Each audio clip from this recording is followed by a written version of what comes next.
எல்லாருக்கும் வணக்கம். இன்னைக்கு நம்ம கன்னியாகுமரி மாவட்டத்துல நாகர்கோயில்ல இருக்கிற வெள்ளிமலை முருகன் டெம்பிள் பத்தி தான் பார்க்க போறோம். இந்த டெம்பிள் நாகர்கோயில்ல இருந்து 16 கிலோமீட்டர் தொலைவில் அமைஞ்சிருக்கு. இந்த கோவிலில் கிழக்கு, மேற்கு, தெற்கு, வடக்கு 4 திசையிலையுமே வாசல் அமைஞ்சிருக்கும். ஆனால் எல்லாருமே பெரும்பாலும் இப்போ யூஸ் பண்ணுறது கிழக்கும் தெற்கு வாசல் மட்டும்தான்.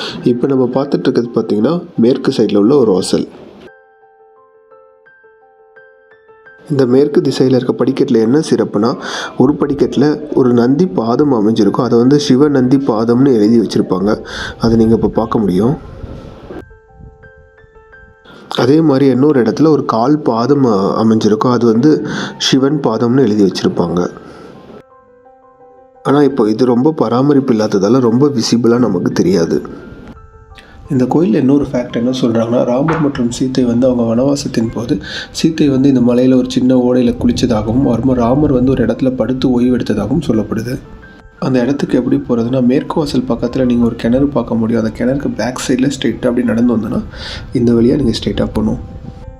இது கொஞ்சம் ஸ்லோப்பாகவே இருக்கும். ஆனால் நீங்கள் போனீங்கன்னா ரொம்ப கேர்ஃபுல்லாக இருங்க. இந்த ஸ்லோப்பில் இருந்து இறங்குனீங்கன்னா முதல்ல இந்த மாதிரி ஃபுல்லாக செடிகளாக இருக்க மாதிரி ஒரு இடத்த பார்ப்பீங்க. இதையும் தாண்டி கொஞ்சம் ரைட் சைடில் நீங்கள் உள்ளே போகணும். இப்போ நீங்கள் பார்த்துட்ருக்க இந்த சின்ன ஓடையில் தான் சீதாதேவி குளித்ததாக சொல்லப்படுது.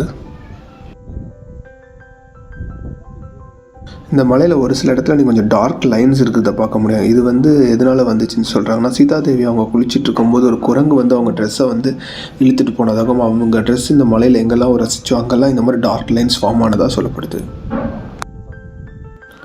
இந்த இடத்துல தான் ராமர் படுத்ததாக சொல்லப்படுது. இங்கே வந்து ராமர் தலை வச்சுருந்ததாகவும், அதுக்கப்புறமா ராமர் அந்த பிராமின்ஸ் போடுற பூணூல் அதோட அச்சம் பதிஞ்சிருக்கிறதாகவும் சொல்லப்படுது.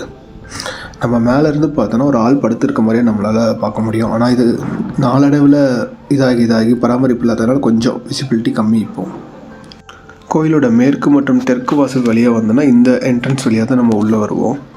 உள்ளே வந்தோன்னா நீங்கள் ஒரு பெரிய அரச மரத்தை பார்க்க முடியும். இது வந்து கோயிலோட சைடு என்ட்ரன்ஸ் அண்ட் வியூ.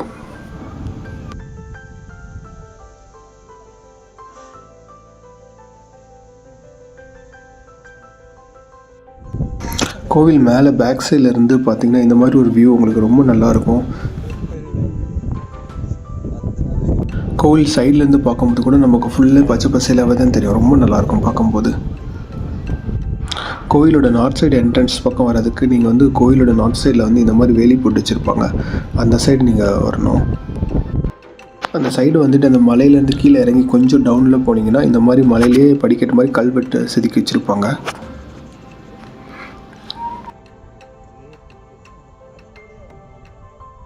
இந்த வாசல் வந்து ரொம்ப முன்னாடி யூஸ் பண்ணாங்க. இப்போ யாருமே யூஸ் பண்ணுறதில்ல. அதனால் ரொம்ப செடிகள்லாம் வளர்ந்து புல்லாம் பயங்கரமாக ஹைட்டாக வளர்ந்துருக்கும். அதனால் இங்கே போகிறதும் கொஞ்சம் சேஃப் இல்லை.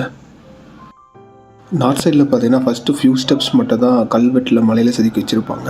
அது மிச்சம் இடம் எல்லாமே வந்து இந்த மாதிரி செடிகளுக்கு நடுவில் சின்ன ஃபுட் பாத் மாதிரி இருக்கும். நம்ம அது வழியாக தான் போனோம். இந்த நார்த் சைடு வழியாக நாங்கள் வந்து ஆஃப் வே வரைக்கும் தான் வந்தோம். அதுக்கு மேலே எங்களுக்கு கரெக்டாக வழி தெரியல. பாத்வேஸ் எல்லாமே அழிஞ்சிருந்துச்சு. அதனால் நாங்கள் ஃபர்தராக போகல. நாங்கள் ஆஃப் வே வரைக்கும் ரீச் பண்ண இடத்துல சின்னதாக இந்த மாதிரி ஒரு ஹவுஸ் மாதிரி இருந்துச்சு. ஆனால் இப்போ யாரும் இங்கே ஸ்டே பண்ணுற மாதிரி தெரியல. இதுக்கு பேக் சைடில் பார்த்தோன்னாலும் ஒரு சின்ன கிணறு மாதிரியும் இருக்கும். இந்த கிணறு இந்த இடத்து பக்கத்தில் பார்த்திங்கன்னா நீங்கள் மலையிலேயே சின்னதாக கால்வாய் மாதிரிலாம் செஞ்சு வச்சுருக்கதை பார்க்க முடியும். இதை பார்க்கும்போது இதெல்லாம் ரொம்ப வருஷம் முன்னாடி யூஸ் பண்ணியிருக்காங்கன்னு நம்மளால் தெரிஞ்சிக்க முடியுது. அதே மாதிரி இந்த இடத்துல நிறைய பாறைகள் இந்த மாதிரி சின்ன சின்னதாக நிறைய பார்க்க முடியும் உங்களால்.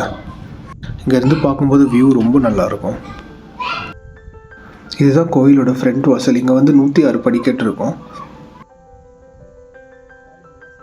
இந்த கோயிலில் எல்லா ஃபெஸ்டிவலும் சிறப்பாக கொண்டாடுவாங்க. குறிப்பாக சொல்லணும்னா கந்த சஷ்டி.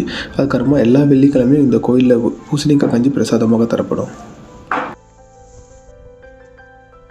நீங்கள் இந்த கோயிலுக்கு வந்தீங்கன்னா இந்த பிளேசஸ்லாம் எக்ஸ்ப்ளோர் பண்ணி என்ஜாய் பண்ணுங்கள். இன்னொரு வீடியோவில் கூடிய விரைவில் பார்ப்போம்.